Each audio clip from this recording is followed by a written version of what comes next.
Gracias por haberme invitado. Cuando solo concebíamos esta empresa en 2005, partíamos de que en el escenario informativo mundial tiene que aparecer un jugador más que no solamente informe objetivamente de lo que ocurre en nuestro país, sino que, además, intente, y quiero subrayarlo, intente romper el monopolio de los medios anglosajonos sobre las corrientes de información en el mundo. Y me parece que consiguen hacerlo. Quiero destacar además que nunca planeamos que este sea un servicio de información o una cadena de televisión que se dedique a la apologética de la política rusa. Queríamos que en el escenario mediático internacional apareciera una cadena de información totalmente independiente. Es cierto que es financiada por el Estado y no puede no reflejar de alguna forma la postura de las autoridades rusas respecto a lo que está sucediendo en nuestro país y en el extranjero.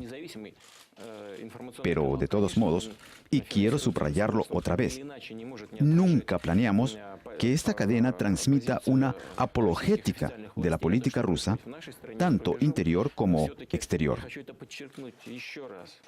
Gracias. Y ahora pasamos a temas más cercanos al periodismo, a los temas que ahora conmueven a nuestro auditorio, por lo menos. Se trata de Snowden, al cual le llaman el segundo Assange, el hombre que filtró información de que las autoridades estadounidenses se dedicaban a un espionaje universal. Aquí hay dos aspectos. Por una parte, es un secreto y él resulta ser un traidor, pero, por otra parte, él transmitió información de suma importancia para la sociedad estadounidense y para todo el mundo. ¿Qué usted opina sobre ello? Él no ha dicho nada que ya no sepa todo el mundo. Me parece que desde hace tiempo todos sabíamos que la inteligencia digital se dedica a controlar a los ciudadanos y a las organizaciones. En el marco de la lucha contra el terrorismo internacional, esto adquiere un carácter global y, en general, métodos de trabajo así son populares. Pero la cuestión es hasta qué punto son controlados por la sociedad.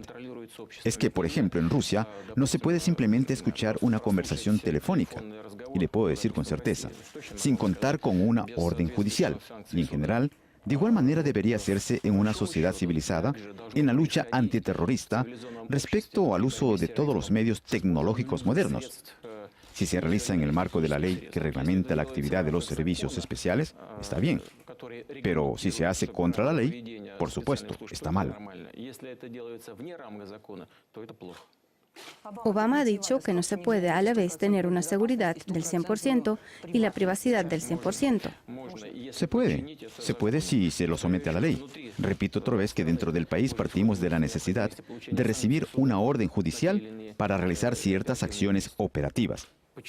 ¿Por qué este principio no puede ser vigente para el trabajo de los servicios especiales en este caso? Puede y debe serlo. El tema de la semana en nuestro país, como sabe y puede presagiar, no ha sido Snowden, ni Turquía, ni Siria, sino su divorcio. Me interesa cómo trata usted el aspecto religioso de su divorcio. Mucha gente escribe y opina sobre ello. ¿Podría contestarles algo? Primero, quiero destacar que tanto Lyudmila como yo consideramos necesario informar directa y sinceramente de la situación que se formó. Es un modo de actuar mucho más correcto que ocultar algo. Y es precisamente lo que opina la gente, y además de ambos bandos. Y en lo que se refiere al lado religioso del asunto, es que no existe porque nunca estuvimos casados por la Iglesia. Algunos piensan que todos los corresponsales somos igual que los soldados, combatientes. En los últimos 2 años, realmente tuve que estar muchas veces en el frente y trabajé mucho en varios escenarios de acciones bélicas. Pasé mucho tiempo en Siria, 54 días en concreto. Recorrimos todo el país.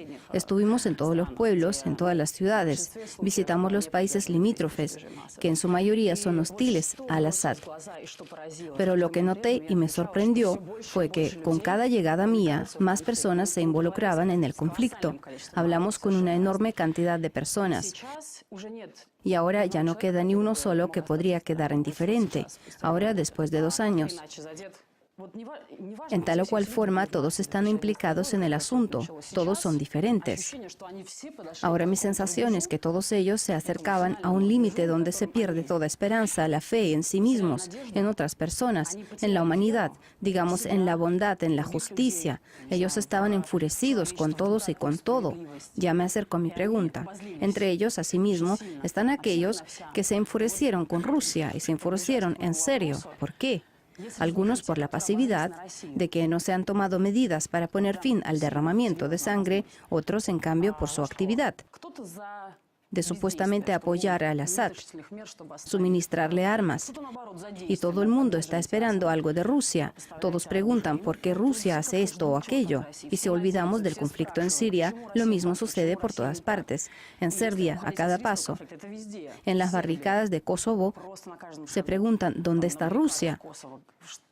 O en Irán, incluso en Malí. Y quiero hacerle la pregunta de parte de estas personas, como presidente de Rusia. ¿Qué podría contestar a esta gente? ¿Pero qué nos preocupa y en qué consiste nuestra postura? Otra vez repito que no quisiera hacer. No quisiera entremeterme en un conflicto entre diversas ramas del Islam, entre los sunitas y los chiitas. Es un asunto interno del Islam. Tenemos muy buenas relaciones con el mundo árabe, con Irán. Pero, ¿qué nos preocupa y por qué tenemos esa postura que usted conoce? Mire qué es lo que sucede en la región en general.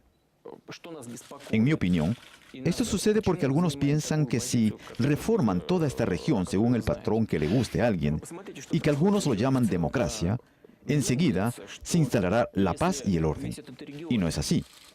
Sin tomar en cuenta la historia, las tradiciones, las particularidades religiosas de esta región, no se puede hacer absolutamente nada. Y ante todo, no se puede entremeterse. Por ejemplo, hubo una intervención en los acontecimientos en Libia. Bueno o malo era el régimen, pero el nivel de vida era el más alto de la región. ¿Y qué sucede allí en estos momentos? Una lucha por los recursos, una incesante lucha entre las tribus. Nadie sabe a qué va a conducir todo esto. Nos preocupa mucho el hecho de que si actuamos de la misma manera en Siria, allí ocurrirá lo mismo que en Libia.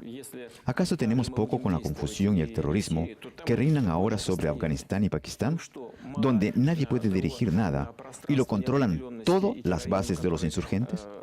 ¿Acaso queremos eso? Está muy cerca de nuestras fronteras y eso nos preocupa mucho. Y en segundo lugar, nos preocupa el futuro de todos los grupos étnico-religiosos que viven en el territorio de Siria. Queremos que allí se instaure la paz y el orden duraderos, que se defiendan los intereses y derechos de todas las personas que viven allí. Por eso nuestra postura siempre ha consistido, en primer lugar, en dar la oportunidad a la gente de ponerse de acuerdo sobre cómo será estructurado el poder en Siria, en cómo se van a defender los derechos y la seguridad de todos los habitantes. Y después, en base a esos acuerdos, llegar a cambios en el sistema, y no al revés. Primero, echando fuera a todos, y después, sumir el país en el caos. ¿Qué es lo que no nos pueden decir nuestros colegas? Una de las organizaciones clave entre la oposición armada, si hay especialistas me ayudarán a nombrarlas, es An-Nusra. Es una de las organizaciones clave de la oposición armada. El Departamento de Estado la ha calificado como organización terrorista vinculada con Al-Qaeda. Y ellos no lo ocultan. ¿Y qué? ¿Formará parte del futuro gobierno? Nos dicen que no.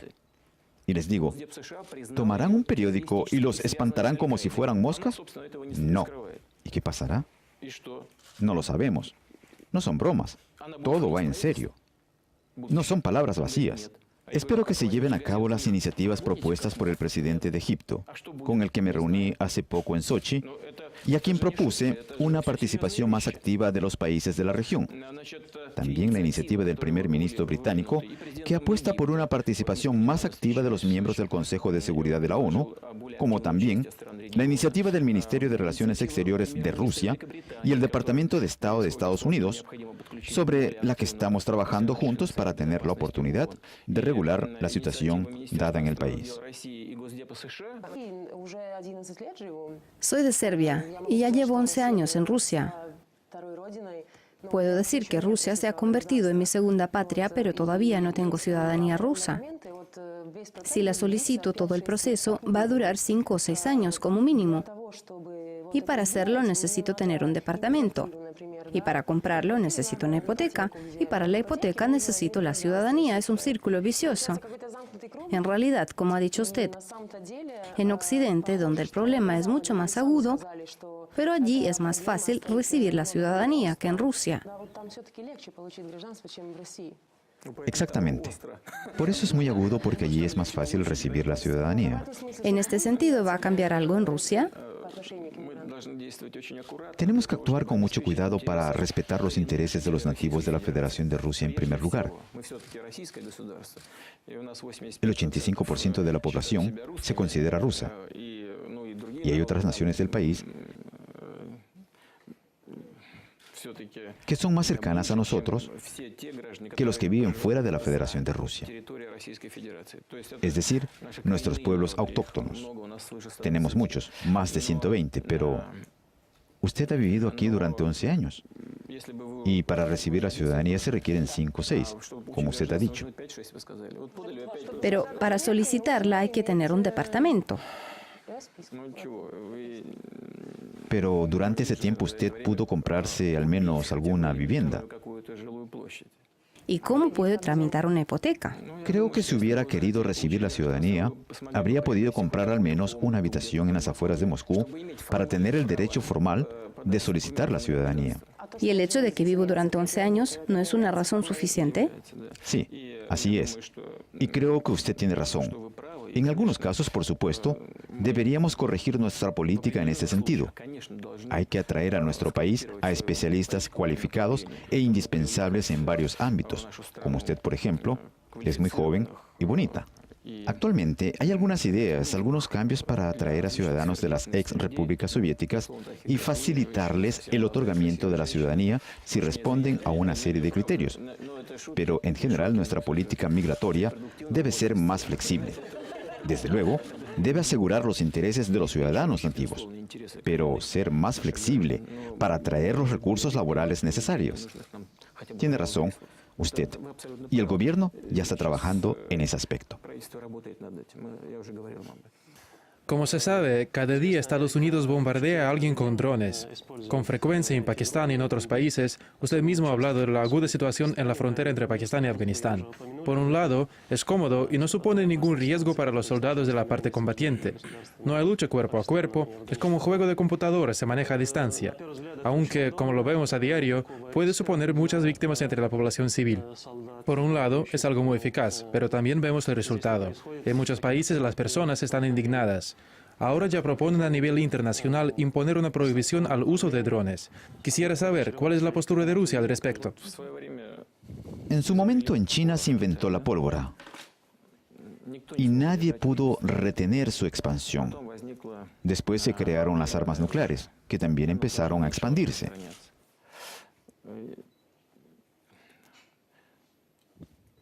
Los medios modernos de la lucha militar se están modernizando y seguirán haciéndolo. Dudo que se pueda prohibir todo, pero se puede controlar y someter a ciertas normas. Por supuesto que Estados Unidos no aspira a que haya víctimas entre la población civil.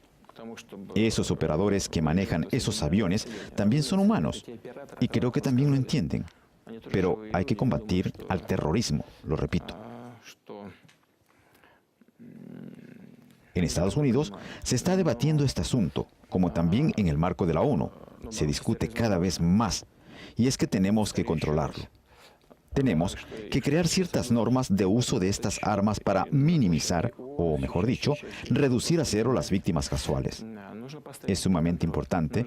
No sé si lo aceptarán nuestros socios, pero es necesario hacerlo. En el mundo actual tenemos muchas amenazas, y solo hay una manera de luchar contra ellas: trabajando en conjunto en el marco del derecho internacional. Gracias, señor presidente. Mi pregunta va a ser muy corta. Parece que estamos viviendo la edad de la oposición. Tenemos la primavera árabe, hemos oído hablar de Europa y de la crisis que está viviendo. Sabemos del movimiento Ocupa en Estados Unidos, donde RT realizó un gran trabajo de cobertura. ¿Qué ocurre con la oposición en Rusia? La opinión pública dice que es muy pequeña, que no tiene mucho apoyo. ¿Con qué tipo de oposición le sería interesante competir? Cualquier tipo de oposición es necesario. Acaba de mencionar Ocupa Wall Street. Hemos visto que en cierta etapa la policía, los órganos del orden, empezaron a tomar medidas muy severas contra los activistas de Ocupa Wall Street. No voy a decir si eso es bueno o malo.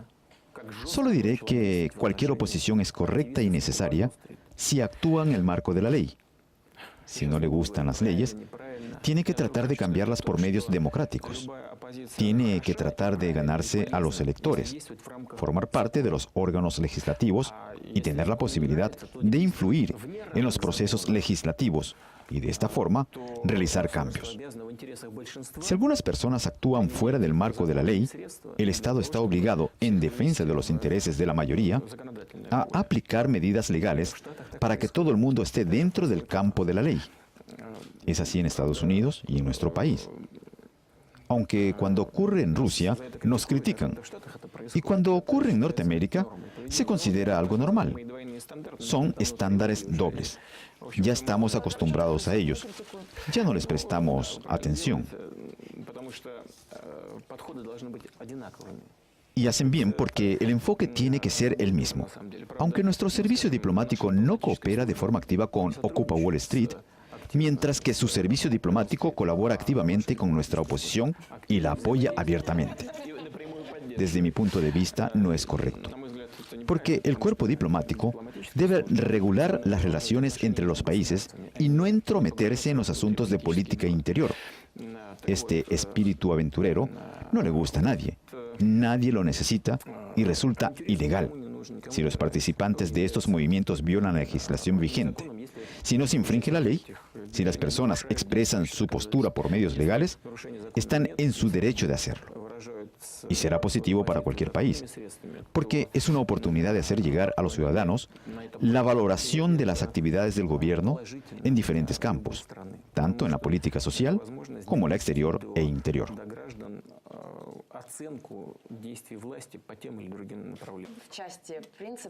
Quisiera preguntar a continuación de su pregunta y quisiera relacionarlo a Irán, donde próximamente van a llevarse a cabo elecciones presidenciales. Se sabe que Rusia prefiere no intervenir en los procesos internos políticos y voy a formularlo de una manera más general, más filosófica. Creo que Irán es un ejemplo de cómo se puede llevar las tensiones en las relaciones bilaterales al rojo vivo por cientos de desacuerdos de carácter técnico.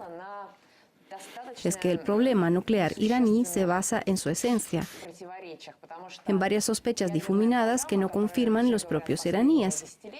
Nadie toma en cuenta que casi el 100% Irán cumple con el régimen de la no proliferación de las armas nucleares. Y la clave de estos problemas son estos rumores que Irán también ha fomentado en algunos momentos, pero en muchos sentidos eso está a favor de los estadounidenses que todavía se rigen en la política exterior por el principio clave de quien no está con nosotros, está en contra de nosotros. En mi opinión, el umbral de tolerancia a opiniones diferentes es bastante bajo. Como en el caso de Irán, está basado en sospechas no confirmadas o en la coacción a la guerra, como en el caso de Siria. Perdone por la introducción tan larga. En mi opinión, Rusia es bastante tranquila y usted puede evaluar el resultado de una confrontación abierta. Ha evitado con pragmatismo una confrontación abierta. Y al mismo tiempo pienso que Rusia y Estados Unidos tienen contradicciones fundamentales, especialmente en el tema del uso de la fuerza, y en ninguna reunión Rusia y Estados Unidos han logrado resolverlo. Estados Unidos se atribuye más responsabilidad y también más derecho. ¿Cómo puede terminar este margen un intento de no involucrar al país en un enfrentamiento abierto y al mismo tiempo al aseguramiento de nuestra postura de la que depende nuestra seguridad? A esta pregunta puedo contestar hasta la madrugada. Es muy profunda. Ya hablé de eso y en eso concluye la actitud oficial de la Federación de Rusia. Irán tiene derecho a un programa nuclear pacífico y no puede ser discriminado en eso en comparación con otros participantes de la comunidad internacional. Pese a esto, no podemos olvidar que Irán se encuentra en una región muy complicada y cuando escuchamos desde Irán amenazas hacia algunos países aledaños, en particular a Israel, escuchamos que Israel puede ser eliminado. Creo que eso no está bien. Es una cita incorrecta, yo creo. Sea correcta o no, si la gente ve que hay probabilidad de que sea citada de una manera incorrecta, habría debido evitar esas expresiones con doble sentido. La atención al problema no es infundada. El hecho es que Irán observa las reglas, de eso no dudo, porque no tenemos ninguna prueba que evidencie lo contrario. Y los recientes informes de la Organización Internacional de Energía Atómica muestran que observa los compromisos contraídos. Y es posible responder a esas preguntas. Yo personalmente siento gran respeto y gran interés por Irán. No es frecuente que usemos respecto a ese país los calificativos como este, pero es un gran país. Un país con una gran cultura y un gran pueblo. Tienen su honor, un entendimiento especial de su posición, no solo en la región, sino también en el mundo, y hay que respetarlo. Usted tocó el quid del problema. Es que los iraníes, siendo gente muy lista, preparada y astuta, aprovechan esa contradicción con Estados Unidos para resolver los problemas políticos internos. Tienen a un enemigo que une la sociedad. Lo mismo hace Estados Unidos. Cuando desapareció la Unión Soviética, no había amenaza externa que permitiera a Estados Unidos dominar la sociedad occidental. Estados Unidos debe proteger siempre a sus aliados de alguien. Eso les da una ventaja, no solo en la política, sino también en la economía. Si el país es líder, tiene derecho a algunas preferencias. Y esta condición de un protector es muy importante, que permite resolver muchos asuntos vinculados directamente a la política exterior y a la seguridad internacional.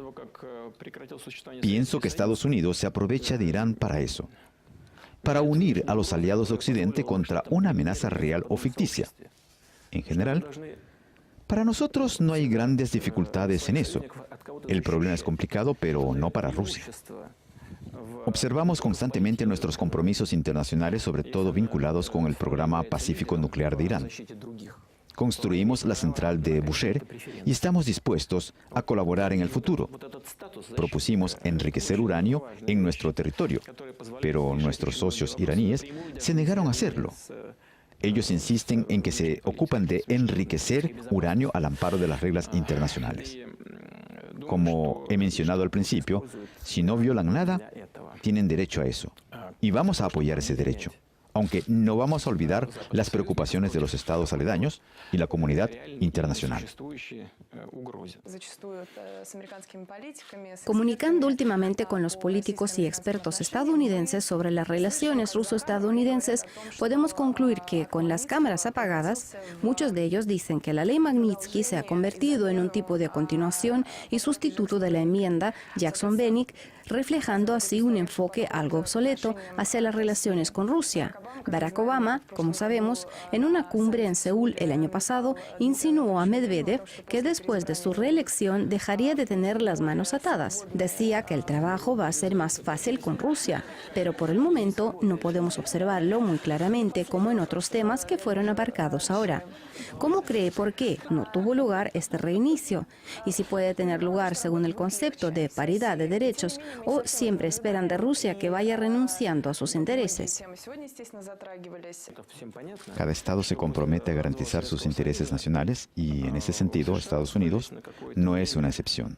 Esta situación es única, ya que está claro para todos que después de la desintegración de la Unión Soviética, Estados Unidos mantuvo el liderazgo mundial durante algún tiempo, algo que se convirtió en una trampa para ellos, que consiste en lo que Estados Unidos comenzó a sentirse como imperio, y el imperio genera ciertos elementos no solo en la política exterior, sino también en la interior.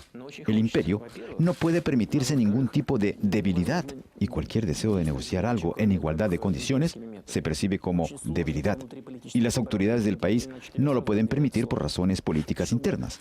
Creo que, por un lado, el gobierno actual de Estados Unidos, lo sé, entiende que es imposible resolver los problemas del mundo contemporáneo a solas, aunque lo quiere mucho, pero por otro lado, ve que no puede actuar de otro modo, que no sea aplicando métodos imperialistas. Es difícil por razones de política interior, porque será acusado de debilidad.